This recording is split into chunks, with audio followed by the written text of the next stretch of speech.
Halo dan selamat datang kembali. Hari ini kita akan bedah tumpukan sumber yang Anda kirimkan untuk ngintip sedikit ke balik layar industri media dan kreatif. Topiknya berat tapi penting banget, soal kekuasaan, gender, dan ketidaksetaraan. Dan sumber yang kita punya ini bukan sekedar artikel berita biasa ya. Ini riset akademis yang mendalam. Ada yang ngebahas ledakan gerakan #MeToo setelah kasus Harvey Weinstein. Ada juga yang meneliti pola-pola lama yang tersembunyi di industri TV dan media baru. Betul. Jadi misi kita hari ini bukan cuma buat tahu apa aja masalahnya, tapi lebih ke gimana sih semua ini bisa terjadi dan awet banget. Seringnya kan lewat cara-cara yang nggak kita sadari di dalam industri yang citranya progresif, meritokratis, dan keren banget gitu. Nah itu dia, paradoksnya.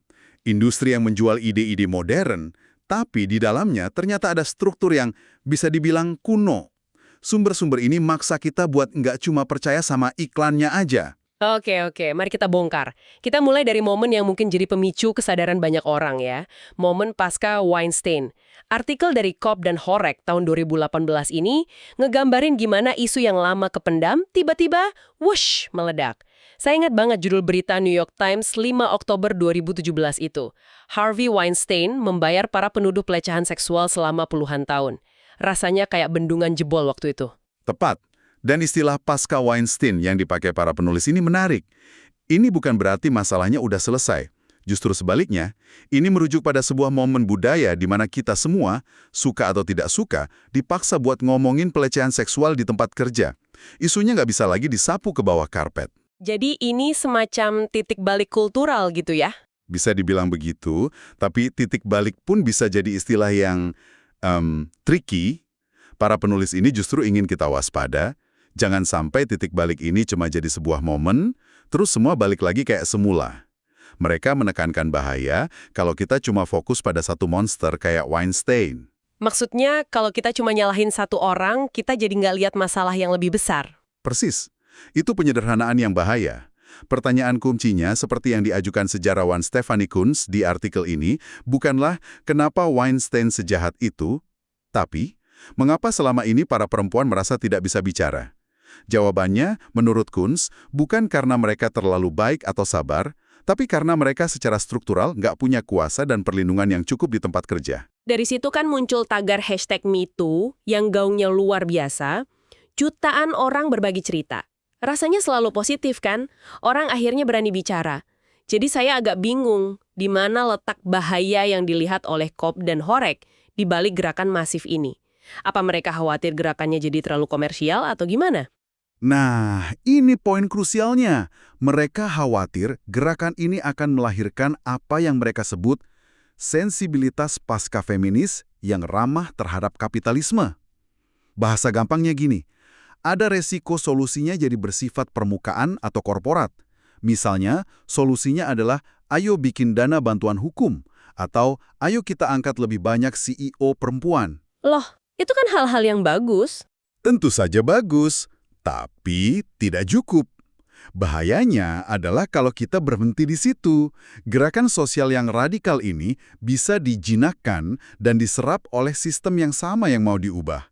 Akhirnya, yang berubah cuma wajahnya, tapi mesin di dalamnya tetap sama. Struktur kekuasaannya nggak kesentuh. Oke, saya paham. Jadi solusi-solusi korporat yang muncul pasca #MeToo ini bisa jadi cuma polesan di permukaan. Ini bikin saya mikir, jangan-jangan masalahnya udah ada jauh sebelum Weinstein, tersembunyi di balik citra industri itu sendiri. Ini kan yang dibahas di sumber dari Rosalind Gill tahun 2002 itu kan? Tepat sekali. Studi Gill ini relevan banget karena dia membongkar mitos industri kreatif ini dari 2 dekade lalu. Mitos yang sampai sekarang pun masih sering kita dengar. Mitos kantor pakai sneakers dan beanbag itu ya? Jill bilang citra industri media baru saat itu adalah tempat yang keren, dinamis, non-hierarkis, pokoknya tempat kerja impian buat anak muda kreatif. Kedengarannya sempurna. Sangat. Tapi riset Jill menunjukkan realita yang jauh panggang dari api. Di balik citra itu, dia nemuin pola ketidaksetaraan gender yang sangat klasik. Datanya benar-benar nonjok mitos itu. Tunggu, datanya bilang apa? Perempuan dapat lebih sedikit kontrak. Gaji mereka rata-rata 10.000 euro setahun. Sementara laki-laki 16.000. Itu kan bedanya hampir 40%. Di industri yang katanya paling modern dan adil, angka yang luar biasa besar. Gimana ceritanya? Dan bukan cuma itu. Rata-rata perempuan ngerjain 6 proyek dalam 2 tahun, sementara laki-laki bisa 9 proyek. Akibatnya, banyak dari mereka terpaksa ambil kerjaan sampingan, paling umum itu ngajar, cuma buat nyambung hidup. Dan disinilah bagian paling cerdas dari analisis Gill. Menurutnya, biang kerok dari semua ini justru dua hal yang paling dibanggakan industri ini, yaitu informalitas dan fleksibilitas. Wah, ini aneh. Bukannya enak kerja informal, nggak kaku birokrasi, dan jadwalnya fleksibel. Kok itu malah jadi masalah? Nah, ini jebakannya. Dalam prakteknya, informalitas berarti perekrutan itu berdasarkan siapa yang kamu kenal, bukan apa yang kamu tahu. Ini seperti mencoba masuk ke sebuah pesta pribadi. Kalau Anda tidak kenal dengan orang yang jaga pintu, sebagus apapun penampilan Anda nggak akan bisa masuk. Karena akses ke pekerjaan bergantung pada koneksi, dan jaringan koneksi ini didominasi laki-laki, jadilah yang kita sebut Old Boys Network. Jadi, tanpa proses rekrutmen yang formal dan transparan, yang bermain ya koneksi, dan yang punya koneksi lebih banyak yang diuntungkan. Tepat. Saking parahnya, ada satu perempuan di studi Gill yang sampai bilang, mendingan kasih saya hierarki formal kapan saja deh, daripada demokrasi palsu dan kesetaraan semu di kerjaan ini. Itu nunjukin betapa merusaknya informalitas yang nggak diatur. Lalu soal fleksibilitas. Ternyata, itu bukan berarti pekerja bisa fleksibel ngatur jadwalnya. Justru sebaliknya. Maksudnya? Pekerja yang harus super fleksibel menyesuaikan diri dengan tuntutan proyek yang gila-gilaan. Gill bahkan mengutip istilah karir bulimik. Ada periode kerja super intens, bisa 24/7, lalu diselingi periode nganggur sama sekali. Pola gas rem yang ekstrim ini mustahil dijalanin kalau kamu punya tanggung jawab lain, misalnya ngasuh anak. Oke, jadi mitos tempat kerja keren itu sebenarnya cuma kedok buat kondisi kerja yang nggak stabil dan nggak adil. Kita sudah lihat momen kulturalnya lewat #MeToo, dan sekarang kita tahu mitos yang jadi fondasinya. Sekarang, gimana sih ketidaksetaraan ini diproduksi sehari-hari? Di sini kita beralih ke sumber dari O'Brien dan juga Hesmondhalgh and Baker. Kalau kita lihat dua sumber ini, kita seolah-olah diajak masuk ke pabrik yang memproduksi ketidaksetaraan itu. Kita bisa lihat mesin-mesinnya bekerja. Mesin pertama sepertinya adalah segregasi pekerjaan. Hesmondhalgh dan Baker nemuin 4 pola yang jelas banget. Pertama, perempuan dominan di peran humas dan pemasaran. Kedua, mereka banyak ngisi peran koordinasi produksi yang disebut sebagai enabler atau fasilitator. Peran-peran yang penting banget biar semua berjalan lancar, tapi sering dianggap sebagai tukang bantu, bukan peran inti. Nah, itu dia. Lalu pola ketiga, laki-laki mendominasi peran kreatif yang lebih bergengsi, seperti sutradara. Dan keempat, laki-laki juga menguasai pekerjaan teknis, operator kamera, teknisi suara, engineer. Polanya kelihatan banget. Apa sih yang mendorong pembagian ini? Stereotip klasik, sayangnya. Riset ini nemuin bahwa perempuan dianggap cocok untuk peran pendukung karena mereka dianggap lebih peduli, komunikator yang lebih baik, dan lebih terorganisir. Klise soal kemampuan multitasking muncul lagi di sini. Sebaliknya, laki-laki dianggap lebih cocok jadi kreatif karena mereka diasosiasikan dengan sifat sembrono dan berani ambil risiko. Sembrono. Iya. Ada kutipan menarik dari seorang narasumber, dia bilang, sutradara yang hebat itu yang berani melepas satu roda dari gerobak untuk melihat apa yang terjadi. Jadi, kreativitas itu disamakan dengan kenekatan maskulin. Sementara kepedulian perempuan dianggap sebagai sesuatu yang membuat mereka kurang cocok untuk mengambil risiko kreatif. Ini kalau dihubungin ke studi O'Brien tentang TV di Irlandia, jadi makin jelas lagi gimana peran-peran terpisah ini dimainin dalam rutinitas kerja kan? Betul. O'Brien ngasih contoh yang sangat nyata. Misalnya dalam pembagian tugas, perempuan seringnya dapat jatah topik-topik lunak, kayak fashion, gosip, atau masak. Sementara laki-laki kebagian topik keras yang lebih prestigius, politik, bisnis, investigasi. Ada satu presenter perempuan yang dikutip bilang kalau dia diberi tugas-tugas yang membosankan, dangkal, dan mematikan otak. Jadi gendernya nentuin jenis konten yang boleh mereka sentuh. Lalu ada konsep lain yang disebut kerja emosional atau emotional labor. Ini apa lagi? Ini adalah pekerjaan tak terlihat yang seringnya dibebankan ke perempuan. Pekerjaan membujuk dan menyemangati, misalnya, ngebangun hubungan baik dengan narasumber yang sulit, nenengin kru yang lagi stres, jaga suasana tim tetap kondusif. Semua ini krusial biar produksi lancar, tapi sama sekali nggak dianggap sebagai keahlian profesional.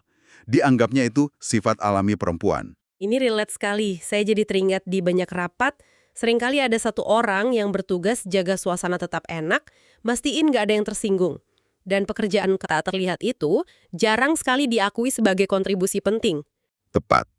Seorang jurnalis di studi O'Brien bahkan berkomentar sinis, seringkali laki-laki bahkan tidak sadar bahwa ada pekerjaan emosional yang perlu dilakukan. Mereka anggap semua beres begitu saja. Terakhir, soal risiko dan ganjaran. O'Brien menemukan, kalau ada program yang gagal, karir perempuan bisa jauh lebih hancur dibanding laki-laki. Kesalahan laki-laki lebih mudah dimaafkan, dianggap sebagai bagian dari risiko kreatif. Sementara perempuan dianggap sebagai taruhan yang tidak aman. Oke, polanya jelas banget. Mulai dari pembagian peran, tugas sehari-hari, sampai cara menilai kegagalan.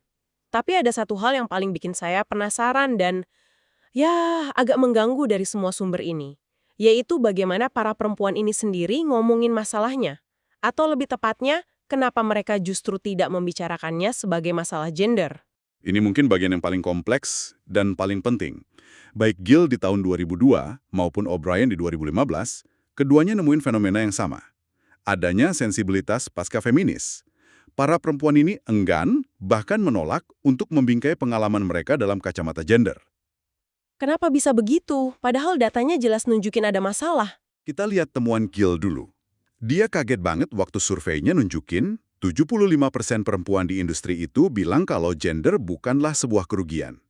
Ini kan bertentangan 180 derajat dengan data gaji dan kontrak yang dia kumpulin sendiri. Akibatnya, setiap kesulitan atau kegagalan dilihat sebagai masalah pribadi. Logikanya jadi, oh mungkin dia kurang tangguh, atau dia emang nggak cukup bagus. Kegagalan diindividualisasi. Jadi kalau ngomongin gender malah dianggap cari-cari alasan atau nunjukin kelemahan. Kurang lebih begitu. Ada satu narasumber perempuan yang bilang terus terang ke Gill, Anda tidak bicara soal gender kalau mau maju di industri ini. Dan belasan tahun kemudian, O'Brien menemukan hal yang sama, tapi dia mengaitkannya dengan budaya kerja neoliberal yang makin kuat. Gimana hubungannya dengan neoliberalisme? Dalam budaya kerja neoliberal, pekerja ideal adalah wirausahawan bagi dirinya sendiri. Kamu adalah CEO dari karirmu. Kamu harus mandiri, fleksibel, dan bertanggung jawab penuh atas nasibmu. Dalam logika ini, ngeluh soal sistem atau ketidakadilan struktural itu tabu. Itu tandanya kamu bukan pemain yang tangguh. Kamu gagal mengelola perusahaanmu sendiri, yaitu dirimu. Jadi mengakui adanya masalah gender itu sama saja dengan mengakui kegagalan sebagai seorang individu wirausaha? Tepat. Perempuan jadi subjek yang disiplin sempurna, kata O'Brien. Mereka secara aktif menyangkal adanya praktik berbasis gender di sekitar mereka karena angkat bicara itu risikonya terlalu besar. Seperti kata seorang narasumber, kalau kamu bikin masalah, Anda tidak akan dapat pekerjaan lagi. Di industri yang serba kontrak dan koneksi, reputasi adalah segalanya. Makanya, alih-alih menuntut perubahan, mereka beradaptasi secara individual. O'Brien kasih contoh kan, mereka ada yang pindah kerja jadi musiman, ada yang ngambil peran berbeda, atau kerja 4 hari seminggu. Mereka mengubah diri mereka agar cocok dengan sistem, bukan menuntut sistemnya yang berubah. Persis. Mereka memikul beban masalah sistemik di pundak mereka sendiri.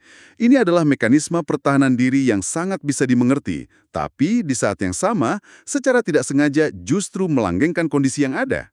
Oke, jadi kalau kita rangkum perjalanan kita mulai dari ledakan publik #MeToo yang seolah membuka mata dunia. Tapi setelah kita gali lebih dalam lewat sumber-sumber ini, kita nemuin masalah yang jauh lebih tua dan tersembunyi di balik fasad keren industri kreatif. Kita lihat gimana rutinitas harian terus mereproduksi ketidaksetaraan, dan akhirnya kita sampai pada tekanan psikologis yang memaksa orang untuk diam. Dan kalau kita tarik artinya, untuk Anda yang mendengarkan, ini bukan cuma soal Hollywood atau industri media. Ini adalah studi kasus tentang bagaimana ketidaksetaraan bisa bertahan, bahkan subur, di lingkungan yang paling membanggakan dirinya sebagai modern dan meritokratis. Ketidaksetaraan ini awet karena ditopang oleh stereotip halus, jaringan informal, dan budaya kerja yang nyuruh kita cari solusi pribadi untuk masalah yang sebenarnya struktural. Ini nyadarin kita bahwa cuma tahu ada masalah itu nggak cukup, kita harus paham mekanismenya. Betul sekali. Dan sebagai penutup, ada satu ide provokatif terakhir dari sumber-sumber ini. Hesmondolf dan Baker ngebahas soal jebakan keramahan atau friendliness trap. Ini ironi yang sangat kuat. Jebakan keramahan, maksudnya? Kolaborasi ternyata adalah kualitas yang sama yang dipakai sebagai alasan untuk menahan mereka di peran-peran pendukung yang gajinya lebih rendah dan kurang bergengsi. Kekuatan mereka justru menjadi sangkar emas mereka. Wow, jadi kualitas yang bikin kamu direkrut justru jadi alasan kamu nggak bisa naik jabatan? Tepat.